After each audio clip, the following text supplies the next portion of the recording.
Buenas tardes. Pues hoy tenemos ya la tercera y última charla cuaresmal, ¿eh? Damos gracias a don Manuel, que el pobre está viniendo cada martes para ayudarnos a vivir mejor la cuaresma. Y nada, pues os dejo con él. Empezamos rezando, nos ponemos en pie. Dios te salve María, llena eres de gracia. El Señor es contigo. Bendita tú eres entre todas las mujeres y bendito es el fruto de tu vientre, Jesús. Santa María, Madre de Dios, ruega por nosotros pecadores, ahora y en la hora de nuestra muerte. Amén. Sagrado Corazón de Jesús. Bueno, pues hoy terminamos con la tercera virtud teologal, que es la caridad, ¿no? Que podríamos decir que es el motor de nuestro caminar, de nuestro peregrinar pues hacia el cielo, que al final es el sentido de esta vida, pero no solo es el motor, sino que de hecho es la meta. O sea, que el cielo es eso. El cielo es vivir en el amor de Dios, ¿no? En la caridad de Dios, ¿no? Bueno, pues vamos a recordar un poco lo que hemos visto ya, ¿no? La fe que es participación de la visión de Jesús, ¿no? Es una luz del conocimiento de Dios. Hemos conocido a Dios por medio de Jesucristo, ¿no? Y es una luz que, pues veíamos que se hace más fuerte cuanto más me adhiero a esa participación. Es decir, bueno, pues en la medida en la que crezco en ese trato con el Señor, en la que me uno a Él en la vida de los sacramentos, en vivir el Evangelio, etcétera, ¿no? O sea que esa luz nace del encuentro con Jesús. Y a su vez veíamos también que la esperanza cristiana está anclada en la fe, ¿no? La esperanza cristiana está anclada en la fe porque es la certeza de que recibiré el gran amor, ¿no? Recibiré el gran amor de Dios, que ya desde ahora soy amado por ese amor, ¿no? Pues eso es la espera de lo que Dios va a hacer en mi vida y de lo que Dios me dará en plenitud en el cielo, pero también de lo que Dios me va dando hoy, mañana, bueno, aquí y ahora, ¿no?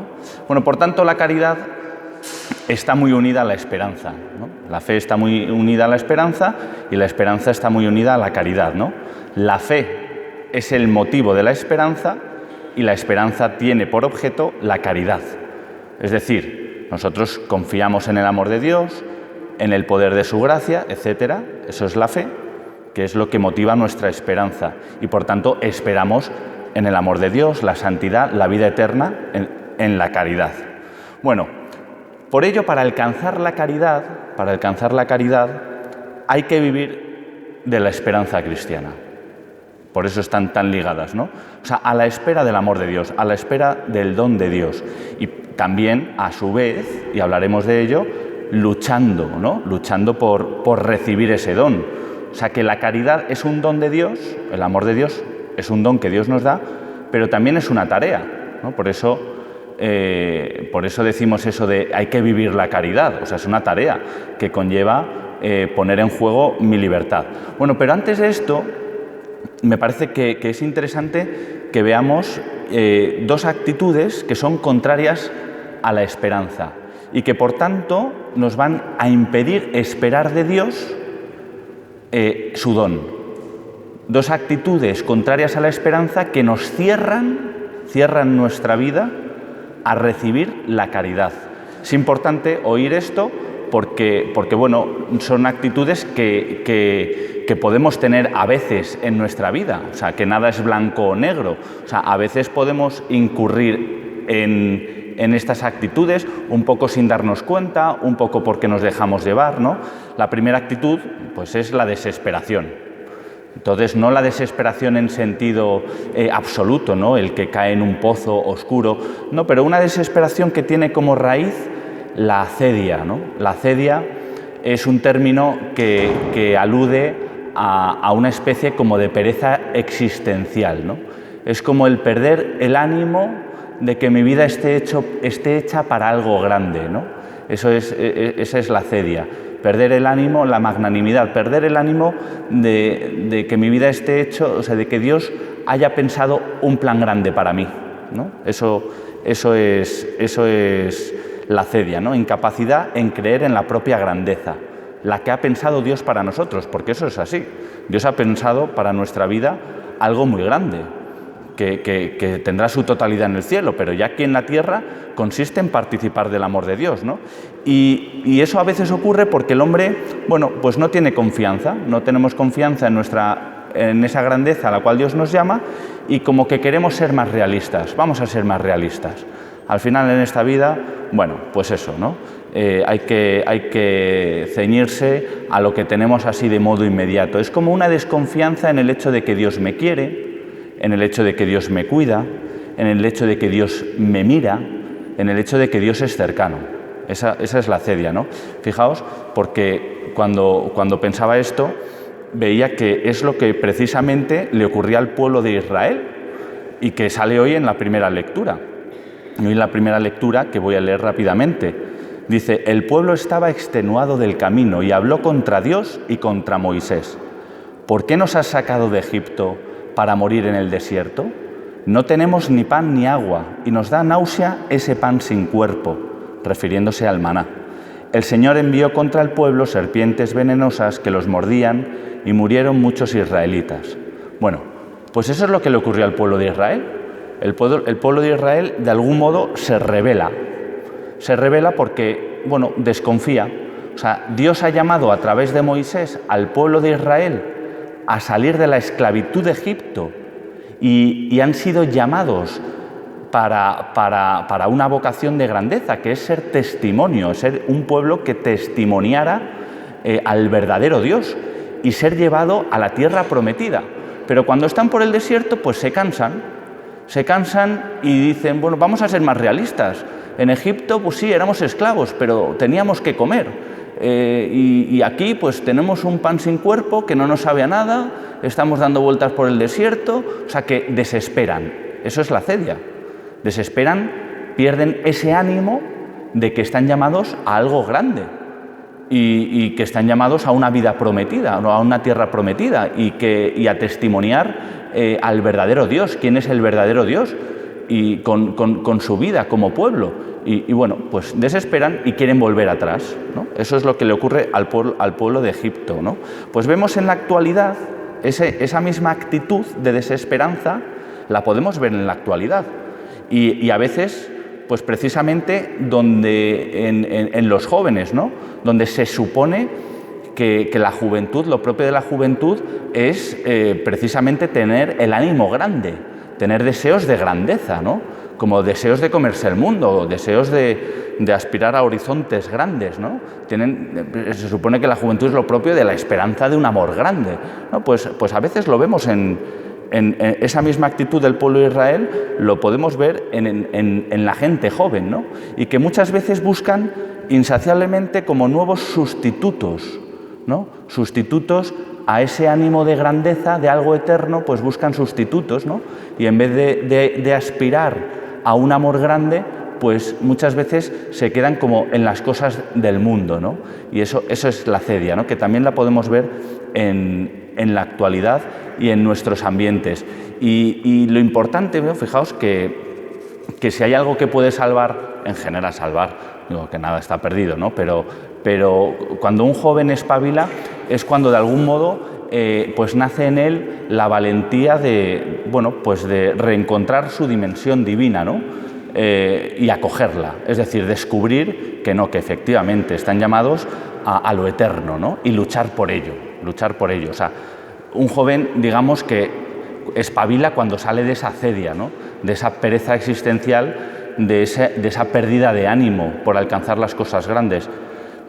Bueno, pues el caso es que fijaos que también hoy muchas veces se rechaza la Iglesia. ¿Y por qué se rechaza la Iglesia? Pues muchas veces se rechaza la Iglesia porque la sociedad piensa que la Iglesia no da lo que tendría que dar y rechaza lo que la Iglesia da.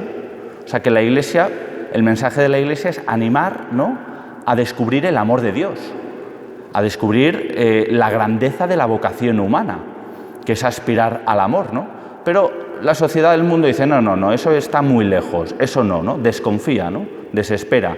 ¿Y qué es lo que le pide a la Iglesia muchas veces? Como que se modernice, es decir, como que, en definitiva, ¿no?, por decirlo mal y pronto, bueno, que con que se dedique a dar comida, con que se dedique a decir que lo que hacemos no está mal, que en definitiva cada uno puede elegir lo que quiera, con que se dedique a aceptar y decirnos que somos buenos haciendo cualquier cosa. O sea, bueno, por eso el rechazo a la Iglesia, ¿no?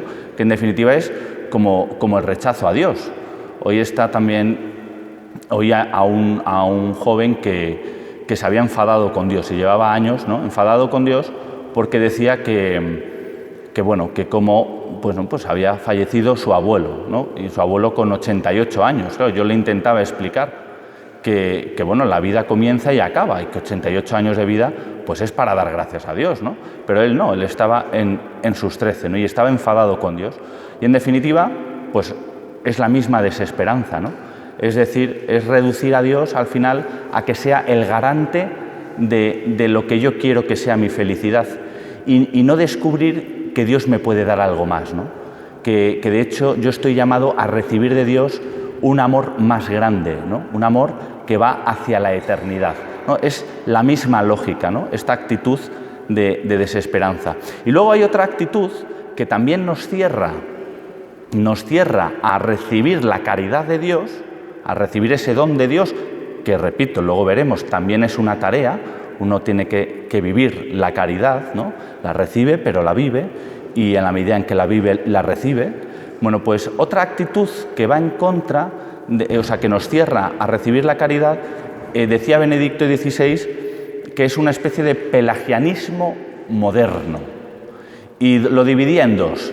Hablaba de un pelagianismo burgués y de un pelagianismo piadoso, ¿no? Entonces decía que el pelagianismo burgués, y a veces podemos identificarnos un poco, o sea que tampoco hay que tener miedo, y digo, pues eso me pasa a mí, ¿no? Bueno, pues sí, porque son actitudes que nada, repito, nada es blanco o negro, o sea, podemos identificarnos, ¿no? Pues el pelagianismo burgués es el que dice que Dios es bueno, y que como es bueno no puede tener tantas exigencias como tiene la fe de la Iglesia, ¿no? O sea, que uno se dice a sí mismo, yo hago bien las cosas, o sea, yo no soy malo y desde luego no soy peor que los demás, y a Dios no le puede importar esas pequeñas debilidades humanas, bueno, pues que yo tengo, ¿no? No pueden ser tan peligrosas. ¿Qué más dará si voy a misa? ¿Qué más dará si no vivo la abstinencia un viernes de Cuaresma? ¿Qué más dará si no lucho contra pues este pecado que tengo, o si he pactado con mediocridades? Bueno, ¿qué más dará si no vivo bien la caridad con mi vecino, que en el fondo es un plástano? Ese es el pelagianismo burgués, ¿no? O sea, que se confía en sí mismo. Dice, yo no soy malo, o desde luego no soy peor que los demás. Entonces, en definitiva, está renunciando a conocer la caridad, ¿no? Está renunciando a conocer el amor de Dios, ¿no? Es el que dice, yo a Dios no le pido nada, ¿no? Yo a Dios no le pido nada. Que esto pues también se oye mucho, ¿no? Yo a Dios no le pido nada, ¿no? Como diciendo, mira, yo, pues fíjate si soy bueno, que no soy tan malo como muchos otros, y además a Dios no le pido nada. Pues ese pelagianismo burgués, en definitiva, se está cerrando, ¿no?, a recibir la caridad, y es una actitud, bueno, pues que a veces pues podemos caer un poco en ella, ¿no? Cuando pactamos, ¿no?, con estilos de vida, con cosas que sabemos que no están bien, pero decimos, bueno, si esas cosas a Dios le darán igual, ¿no? Bueno, no es que le den igual o no le den igual, que no le dan igual, sino que es que me estoy cerrando pues a la espera de ese don, ¿no?, que es la caridad. Y luego está el otro, que es el pelagianismo piadoso, que bueno, en realidad no quiere el don de Dios, ¿no? O sea, lo que quiere es su justa recompensa.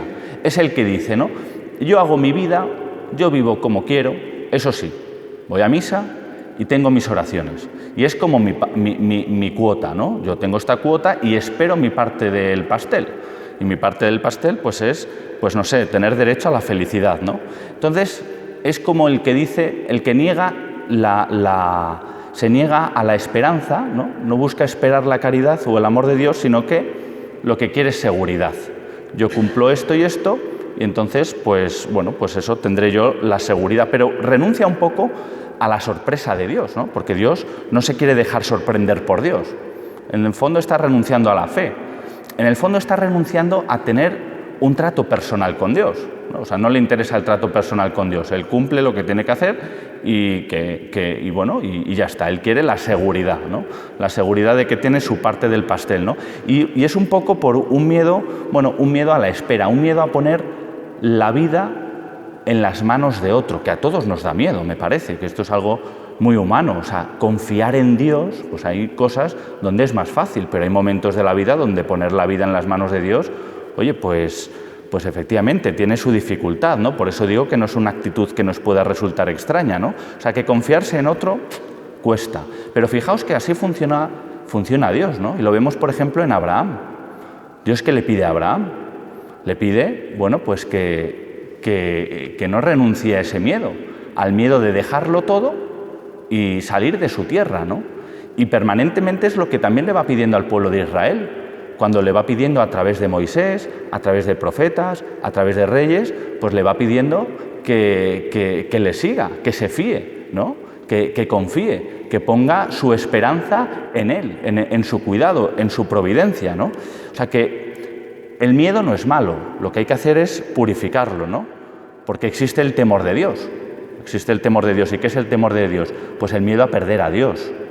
El miedo a perder a Dios, el miedo a ofenderle, el miedo a vivir lejos de Él. De hecho, lo decimos muy a menudo, ¿no? No nos dejes caer en la tentación y líbranos del mal. Pues tenemos miedo a caer en la tentación, ¿no? Pero, o sea, que ese miedo hay que purificarlo, ¿no? Hoy día también se oye pues ese reproche, ¿no?, a la Iglesia, que la Iglesia antes funcionaba con el miedo, ¿no? Te metía miedo, es que si no te portas así no vas a ir al cielo, ¿no? Si no te portas, si te portas de esta manera, pues irás al infierno, ¿no? Y entonces ha habido también, pues en las últimas décadas, como quien se ha apartado de Dios para liberarse de ese miedo. Pero ese miedo no es malo, ese miedo es bueno. Esto es como el que quiere mucho a una persona y tiene miedo a hacer cosas que le aparten de esa persona. Claro, yo tengo miedo a hacer daño a mis amigos si mi comportamiento no es apropiado. ¿Cómo no voy a tener miedo a hacer daño a mis amigos? ¿Pero por qué? Porque les quiero, ¿no? Pues con Dios lo mismo. Yo tengo miedo a no ir al cielo. ¿Por qué? Pues porque quiero muchísimo a Dios. ¿Cómo no voy a tener miedo a no ir al cielo? ¿Cómo no voy a tener miedo a estar toda la eternidad sin mi Dios, al que tanto quiero? Como es lógico, ¿no? Pero bueno, muchas veces se le ataca a la Iglesia con eso, ¿no? Como si la gente se hubiese apartado de Dios para liberarse del miedo. Pero fijaos, el que se libera de ese miedo entra en la tiranía del miedo sin esperanza. Es decir, del miedo a ver si me enfermo por esto, del miedo a ver si llegaré o no llegaré a final de mes, del miedo a ver si me dejarán o no me dejarán, o sea, al final a otro tipo de miedos del mundo, ¿no? Y es lo que muchas veces vemos, cuando se vive sin Dios, se tienen otra multitud de miedos que llenan de angustia el corazón humano, ¿no? Bueno, pues esas son actitudes que nos cierran a la caridad.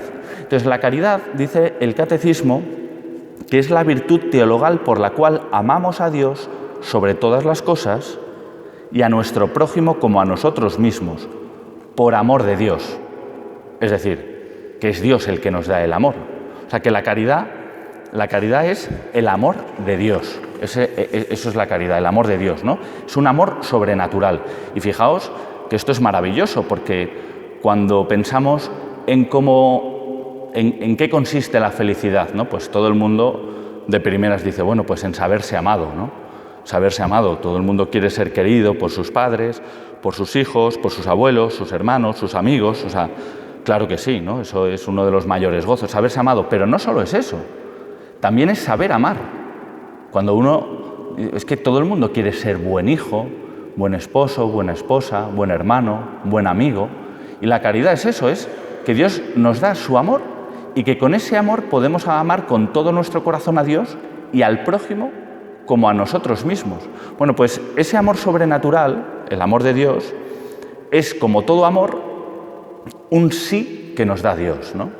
Cuando alguien quiere a otra persona, es como que le dice sí, es bueno que tú existas. ¿Y por qué es bueno que tú existas?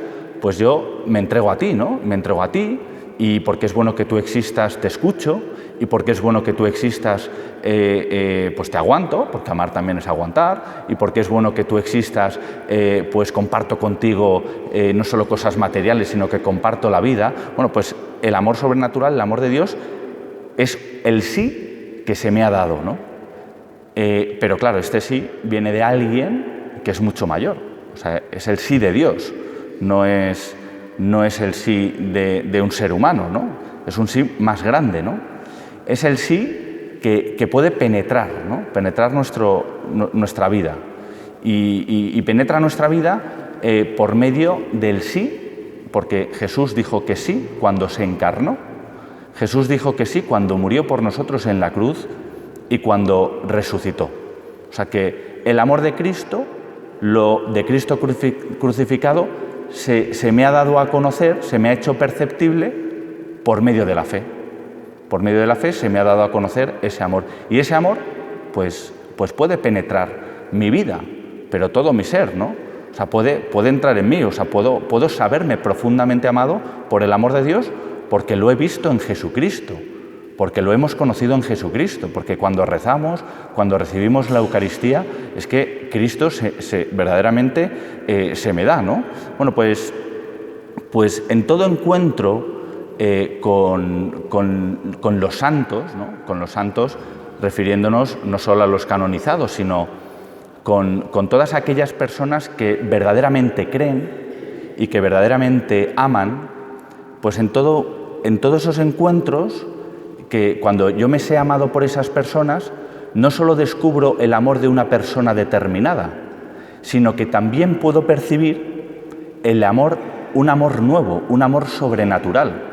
Esa es la experiencia de la caridad en la Iglesia, que porque Cristo habita en los fieles cristianos y en aquellos que verdaderamente creen y que verdaderamente buscan amar con esa caridad, cuando me sé amados por ellos, no solo descubro el amor de una persona determinada, sino descubro otro amor nuevo, ¿no? Que es un amor sobrenatural, que claro que descubrimos que solo Cristo es el que ha podido formar ese amor en esa persona que me está queriendo, en esa persona que me está atendiendo, en esa persona que me está escuchando, repito, en esa persona que me está aguantando, ¿no? O sea, es Cristo el que ha formado ese amor en esa persona que vive creyendo y amando, ¿no? Entonces, no es un mero altruismo, o sea, no es filantropía, sino que la caridad es el amor del que busca tratar a los demás viendo en ellos el rostro de Dios. Y efectivamente, pues eso no es algo que uno pase de la noche a la mañana, ¿no? O sea, eso pues es el recibir el don de Dios en una vida de fe, para la cual, bueno, pues efectivamente tenemos que tener paciencia, ¿no? Es, en definitiva, dejar que el sí de Jesús llegue al otro, ¿no? O sea, que el amor de Jesús pueda llegar al otro. Pero para eso, bueno, pues solo puede llegar el amor de Jesús al otro si yo me uno a Jesús. Esa es la realidad, ¿no? O sea, que si yo le digo que sí a la voluntad de Dios. O sea, si yo busco estar unido a Jesús. O sea, que si el amor de Jesús entra en mí, si el amor de Jesús entra en mí, a través de mi vida podrá conocer otras personas el amor de Jesús, la caridad. Podemos decir que si el amor de Jesús entra en mí, nosotros vivimos en Cristo. Decía San Pablo, ¿no? Ya no soy yo quien vive, es Cristo quien vive en mí, ¿no? Y entonces San Pablo lo tenía clarísimo, o sea, porque se había dejado penetrar por el amor de Jesucristo, pues él sabía que el amor que daba a los demás, pues transmitía el amor de Dios. Y fijaos que nos dice también el evangelista San Juan, permaneced en mi amor, dice Cristo, ¿no? Permaneced en mi amor. Si guardáis mis mandamientos, permaneceréis en mi amor. Y ese es el camino, ¿no? A mí me enseñó una vez una catequista que el camino hacia el cielo, la autopista hacia el cielo son los mandamientos, ¿no? Claro que sí, porque de hecho pues hace referencia a esta frase, ¿no? de Jesucristo, o sea, que permaneced en mi amor. Si guardáis mis mandamientos, permaneceréis en mi amor. Entonces, guardando los mandamientos pues no son normas arbitrarias, ¿no? O cosas que se le ocurrieran a Dios diciendo, bueno, pues vamos a poner estas normas y a ver quién sí, quién no. No, es que es una autopista hacia el cielo. Y que guardando y luchando por guardar los mandamientos, que efectivamente sabemos que son 10, pero o sea, es mucho más amplio, ¿no? Pues es vivir las obras de misericordia, es buscar perdonar como Jesús nos enseña a perdonar, ¿no? Es vivir el Evangelio, en definitiva, así Por eso la caridad es una tarea, porque permanecer, o sea, guardar los mandamientos es una tarea. Y en la medida en la que guardamos los mandamientos, permanecemos en Cristo. Y por tanto, cuando cuidemos y amemos a nuestro esposo, a nuestra esposa, a nuestros amigos, a nuestros hermanos, estaremos dando la oportunidad a la otra persona no solo de conocer un amor determinado de una persona, sino de conocer a través de nuestras obras el amor de Cristo, el amor de Dios. Decía San Pablo, lo conoceréis, cómo describe San Pablo con el himno a la caridad, cómo describe la caridad. Decía, la caridad es paciente, es servicial, no es envidiosa, no es jactanciosa, no se engríe, es decorosa, no busca su interés, no se irrita, no toma en cuenta el mal, no se alegra de la injusticia, se alegra con la verdad, todo lo excusa, todo lo cree, todo lo espera. Bueno, pues así definía San Pablo la caridad, ¿no? Entonces, pues es importante que tengamos en cuenta y entender que no se puede desvincular el amor sobrenatural del modo de amar natural. Es decir, que la caridad, no por ser sobrenatural, deja de plasmarse en concreciones, ¿no? En concreciones humanas, ¿no?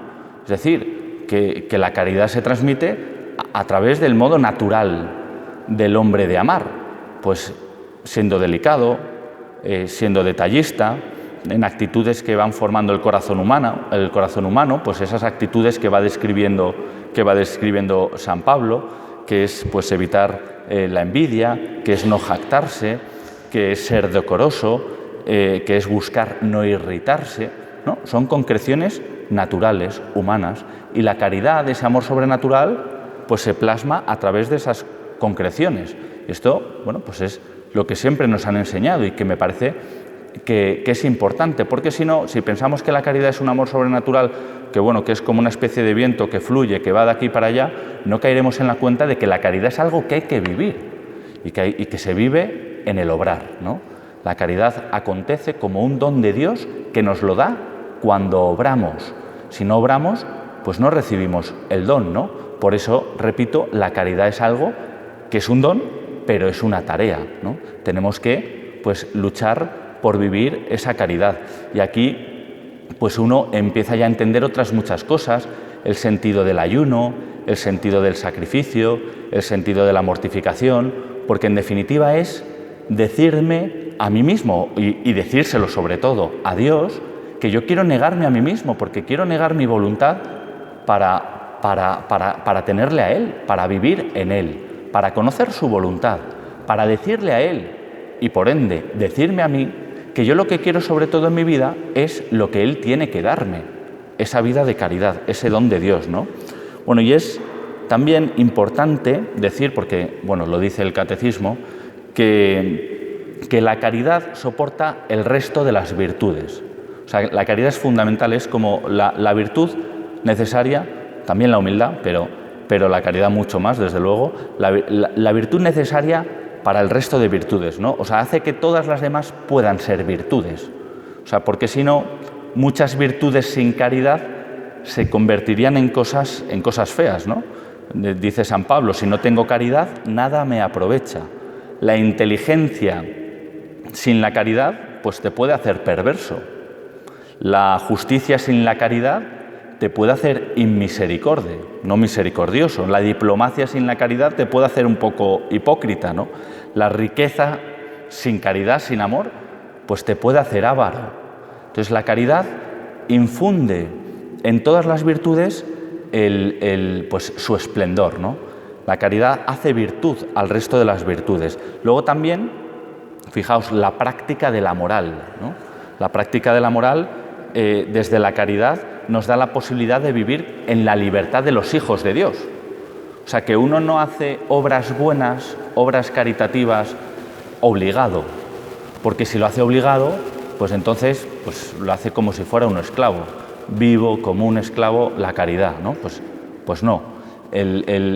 Uno tampoco hace obras buenas como cuando a un niño pequeño se le dice, bueno, si te portas bien, te doy caramelos. Entonces el niño pues se porta bien, ¿no? Pues lo hace Bueno, pues por tener una especie de premio, ¿no? Como si fuese un mercenario, ¿no?